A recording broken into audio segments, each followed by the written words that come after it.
For this project, we studied the effects of flash droughts on the Springfield Water and Sewer Commission system. A little bit of background on the Springfield Water and Sewer Commission. The commission provides water for Springfield, Ludlow, Agawam, Longmeadow, and East Longmeadow. They also provide emergency and wholesale water to several surrounding towns in the Springfield area. Through the service area, they provide 250,000 people with water. And their main water source is Cobble Mountain Reservoir with backup/emergency water from Borden Brook, Littleville, and Ludlow reservoirs.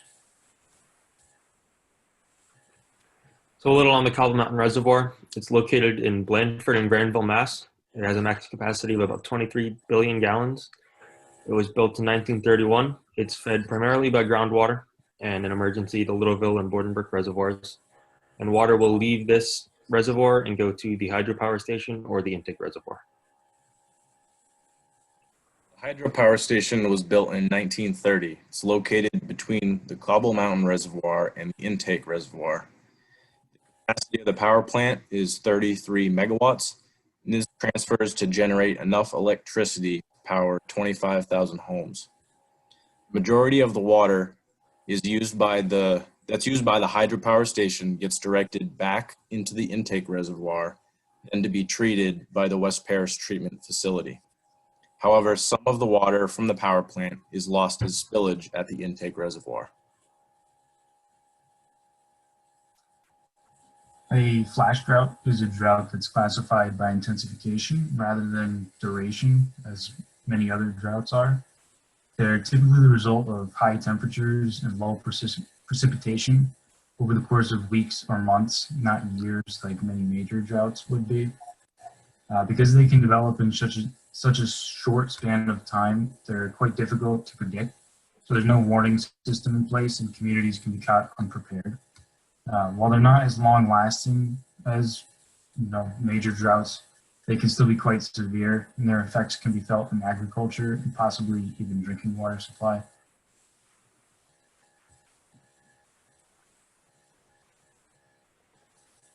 All right, so one of our main data sources for the investigation of how flash droughts impact the water system itself was the big boards released by the Water Commission and their annual statistical reports. So data was pulled from those from 2010 to 2018 pertaining to how much water was stored in the reservoirs, how many millions of gallons they delivered to the city each day, and their percent capacity of the reservoir. The monthly target storage was calculated using the Cobble Mountain rule curve, which is also provided by the Commission. And target storage was plotted against actual storage to determine when the system failed. And we also analyzed the how much water the Commission was able to provide to the city during drought periods. The other methods we used was given by the United States Drought Monitor. So this is a database for past and present drought conditions at the regional and local scale. The database was used to find drought severity from January 2010 to December 2019. The data was generated as a percent area of Massachusetts. For a visual of this, see the bottom left figure. It looks as if 80% of the state is in abnormally dry conditions and 10% is in a moderate drought. The purpose of this is to compile data from the past and make correlations between drought severity and the amount of energy the hydropower facility can produce.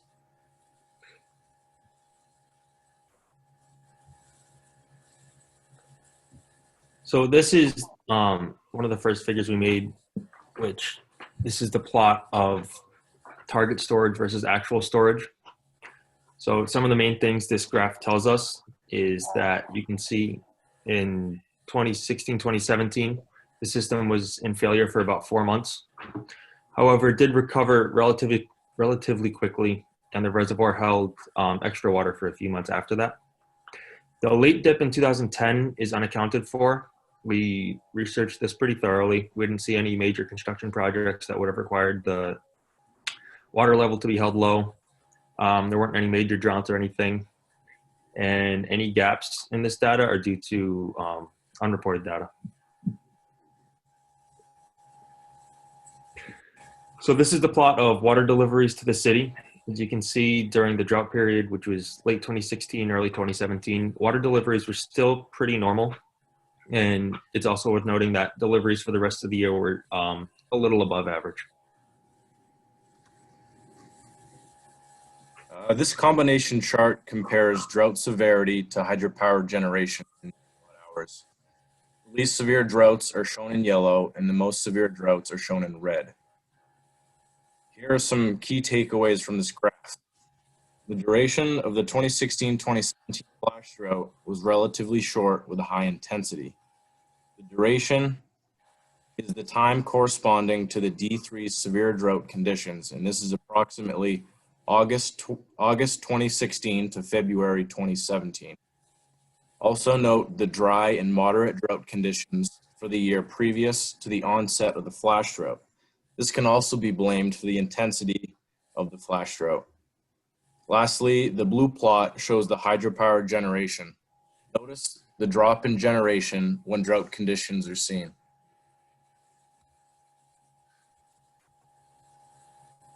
Power revenue was analyzed more closely from September to February because this was the most intense period of the 2016-17 flash drought.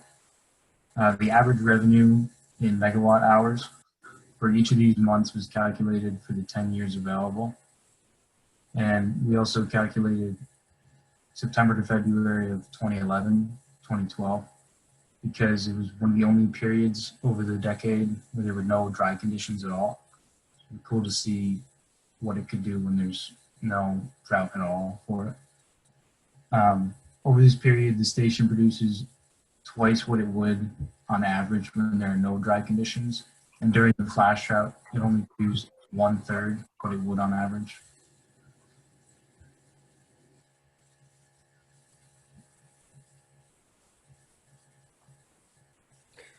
So one of the main takeaways from this project is even when the system goes into failure, that doesn't necessarily mean that people are going to see massive impacts on the amount of water that they can receive. Yeah, as you can see here, water deliveries are pretty well maintained during that period. It is possible, however, that the deliveries for the drought period may have been a little higher since the rest of the years in question are slightly above average.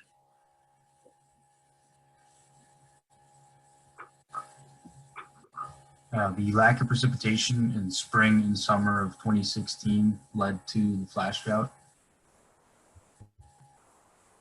Looking at rainfall data for Westfield, which is one of the closest areas we could get to the reservoir, shows a typical spike of rain much higher than the monthly average in the spring and then again in the fall for most years. 2016, however, did not have either of these precipitation spikes. Nearly the entire year was at or below historical averages, and this lack of rain, particularly in the summer months, leads to severe flash drought in the second half of 2016 and into 2017.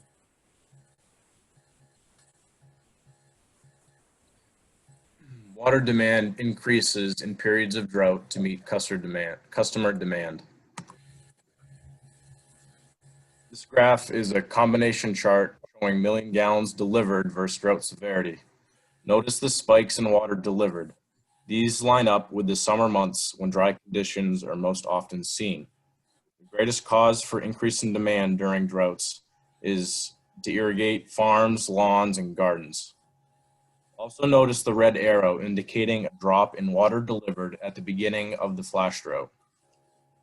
With doing some research, a Boston Globe article on water bans was found in Massachusetts. The date of the article lines up with the date in the graph.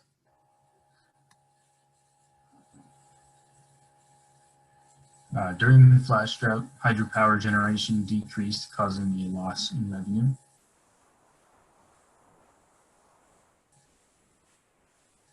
The flash drought was not felt in water deliveries, but it was felt in hydropower revenue, both in money and megawatt hours. Because the hydropower station had to reduce its intake from the reservoir, there was significantly less power being generated. With this loss in generation, the facility missed out on over $200,000 in monthly revenue compared to what it would make on average.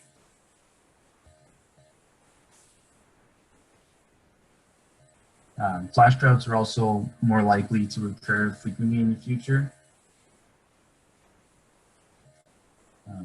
Drought primarily depends on precipitation and air temperature, which are difficult to predict given climate change. And most models agree, despite this, that temperature will increase and precipitation will be less frequent but more intense. Since 1990, days over 90 degrees and nights over 70 degrees have risen dramatically. The increased temperatures will increase evaporation rates of both soil moisture and bodies of water. And extreme precipitation events have also increased dramatically over the last 30 years. These are storms with more than 2 inches of rain. So with these longer periods of dry weather between storms combined with the increasing air temperatures, the frequency of flash droughts is likely to increase, particularly for the summer months. So with flash droughts becoming more likely in the future, reservoir management techniques may be needed. Under mild to moderate droughts, consumption restrictions and bulk transfers may be put in place. Under a severe drought, activating the Huntington pumps or Ludlow reservoirs may be an option. The water benefit and costs to each alternative are listed below. Because flash droughts are becoming more likely in the future, Springfield Water and Sewer Commission should be prepared to use the Ludlow Reservoir and Huntington pumps in the event preceding management alternatives are not sufficient enough to handle drought conditions.